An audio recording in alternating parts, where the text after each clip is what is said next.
Sir आप जैसे बोले थे वैसे ही मैं हर एक उपनिषद को कवर करने का।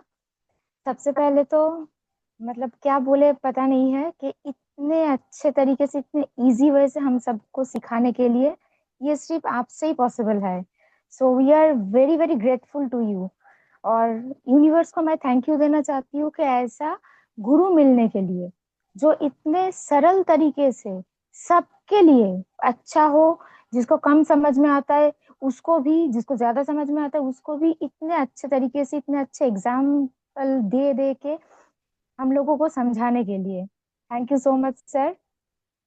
ईशावास्य उपनिषद हम लोगों को जो सिखाता है कि संपूर्ण जो सृष्टि है ये ईश्वर का वास है।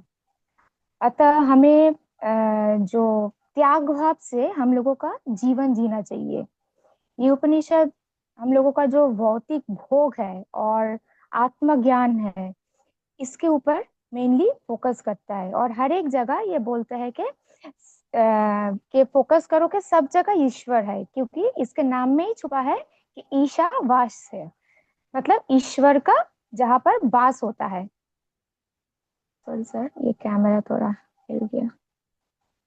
कैमरा शायद बंद हो गया आपका। हम्म, हाँ कुछ जी। टेक्निकल इशू था। हम्म। हाँ, नेक्स्ट होता है केन उपनिषद। हम्म। यहाँ पर बताया है कि हमारे इंद्रिय में और वाणी किस शक्ति से काम करते हैं, वो शक्ति ही ईश्वर है।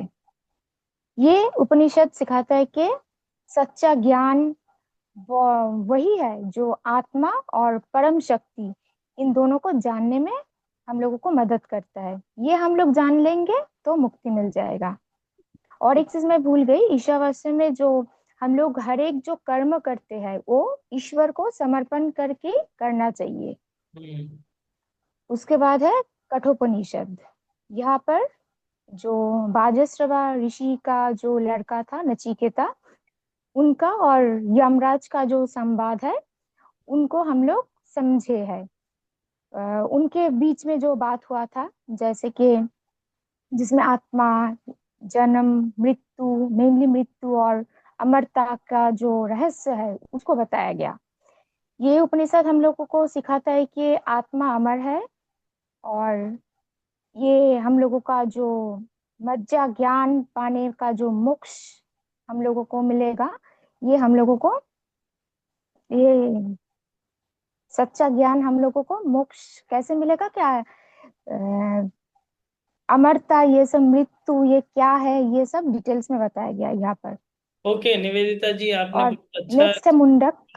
हाँ, मैं ये कहना चाहता हूँ कि अभी ये जैसे कि 11 उपनिषद आपने पढ़े हैं और इसमें अलग अलग उपनिषदों में अलग अलग रहस्य बताए गए हैं, ठीक है ना।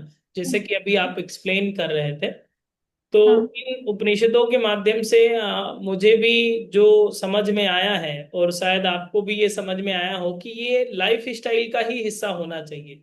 शायद ऋषियों ने यस, इसीलिए इसकी रचना करी कि हम सभी इन छोटे छोटे नियमों को अपनाएं और अपने जीवन की गुणवत्ता को बढ़ाएं। क्या आप इस बात से सहमत हैं?